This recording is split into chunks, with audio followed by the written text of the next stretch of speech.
इस समाचार के प्रायोजक हैं Monika bakery, 2/3 Kranti Kripalani Nagar, Annapurna main road, Maharashtra bank के सामने, इंदौर। इस न्यूज के प्रायोजक हैं दास बेकर्स, स्थान Shiv Shakti villa, plot number 87, scheme number 103, दुकान नंबर 2, केशरबाग ब्रिज के पास, इंदौर।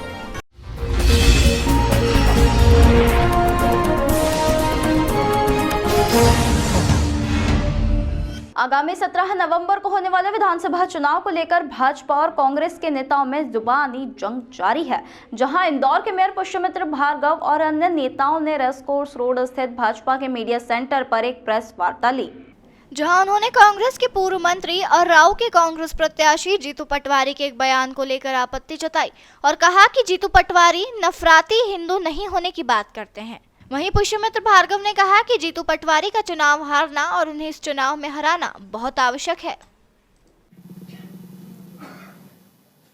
हिंदुत्व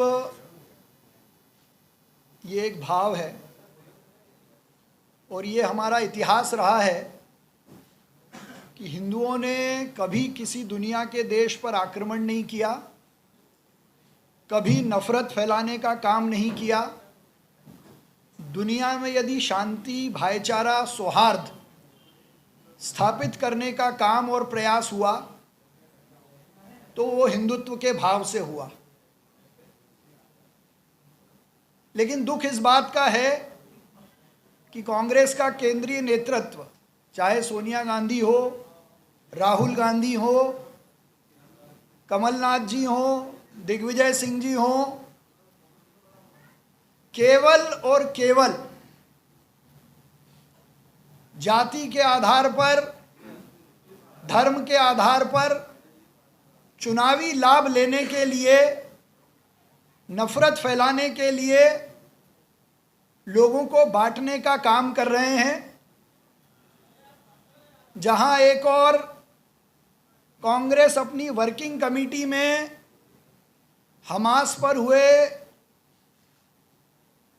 हमले की निंदा करता है और देश विरोधी काम करता है,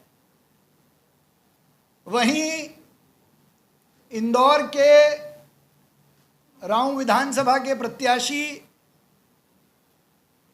कार्यकारी अध्यक्ष नफरती हिंदू नहीं होने की बात करते हैं।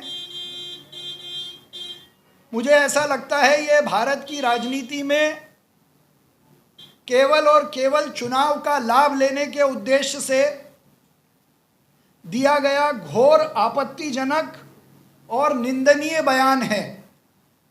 हिंदू हमेशा सहिष्णु है, हिंदू हमेशा प्रेमी है और हर सुख दुख में हर वर्ग के साथ खड़ा रहने वाला है।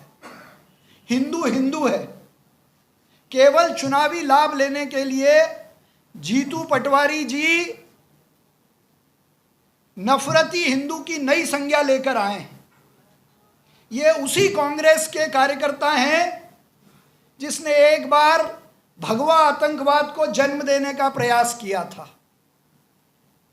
ये उसी कांग्रेस के कार्यकर्ता हैं जिसके विधायक और खरगोन के प्रत्याशी रवि जोशी जी अपनी सभा में कहते हैं कि दंगों का हिसाब लेंगे।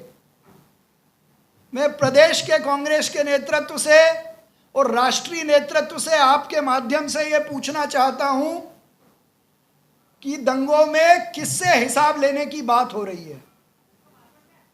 एक और प्रधानमंत्री नरेंद्र मोदी जी के नेतृत्व वाली सरकार ने इजराइल पर हुए हमले की निंदा की है और इजराइल के साथ खड़े रहने के अपने संकल्प को दोहराया है, लेकिन साथ ही हमास में जिन लोगों को आवश्यकता है उनको दवाई और खाना उपलब्ध कराने का भी काम किया है। लेकिन भारत में जेएनयू और एएमयू में हमास पर हुए हमले के विरोध में रैली निकलती है, उस पर कांग्रेस क्यों चुप है? दिग्विजय सिंह जी ये बताएं जिन्होंने भगवा आतंकवाद गढ़ने का प्रयास किया था, हिंदू धर्म को बदनाम करने का प्रयास किया था, वो अब ये नफरती हिंदू की संज्ञा क्यों लेकर आए हैं?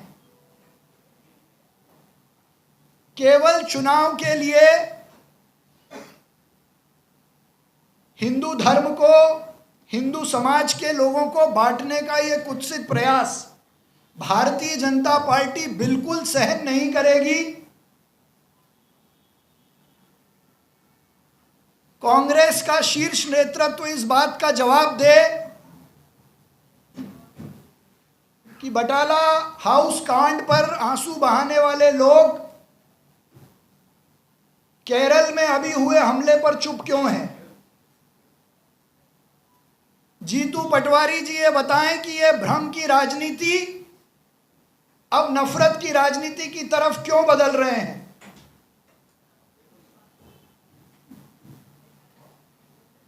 हिंदुत्व हमेशा सहिष्णु है और ये भारत का इतिहास है कि हिंदू समाज ने दुनिया के किसी देश पर कभी हमला नहीं किया है, बल्कि इस देश में जिसने भी शरण ली है, चाहे चकमा हो, तिब्बती हो, सबको शरण देकर अपने समान नागरिक के रूप में उनको अधिकार दिए हैं।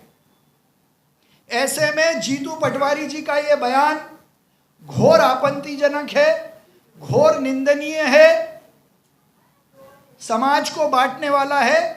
भारतीय जनता पार्टी अपने 20 साल के विकास के एजेंडा पर चुनाव लड़ना चाहती है। सनातन धर्म को कोसने वाले लोगों के खिलाफ स्पष्ट रूप से यह संदेश देना चाहती है कि हिंदू समाज पंथ निरपेक्षता की बात करता है। संविधान में जो संशोधन हुआ उस आधार पर पंथ निरपेक्ष भाव से हम सब अपने काम में लगे हुए हैं, लेकिन हिंदू समाज को नफरती की संज्ञा देना घोर आपत्तिजनक है। जहां एक और शिवराज सिंह चौहान जी के नेतृत्व में, भारतीय जनता पार्टी के प्रदेश अध्यक्ष विष्णुदत्त शर्मा जी के नेतृत्व में,